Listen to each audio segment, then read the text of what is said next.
Queen Elizabeth II likely wouldn't have ignored Prince Harry's memoir, Spare, royal expert Christopher Anderson said.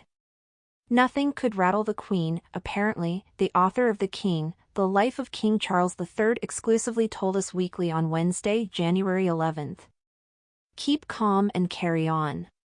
She would have probably taken some action just as she did with Diana.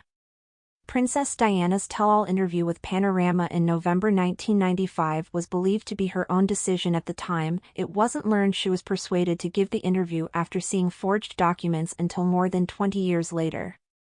There were 3 of us in this marriage, so it was a bit crowded, Diana famously said in the Bombshell TV special, referring to King Charles III's affair with Queen Consort Camilla.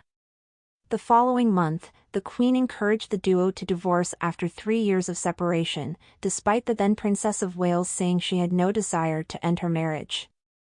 After considering the present situation, the Queen wrote to both the Prince and Princess earlier this week and gave them her view, supported by the Duke of Edinburgh, that an early divorce is desirable. The Prince of Wales also takes this view and has made this known to the Princess of Wales since the letter, Buckingham Palace said in a statement on December 21, 1995. The Queen and the Duke of Edinburgh will continue to do all they can to help and support the Prince and Princess of Wales, and most particularly their children, in this difficult period. Diana agreed to a legal split in February 1996, and the paperwork was finalized in August.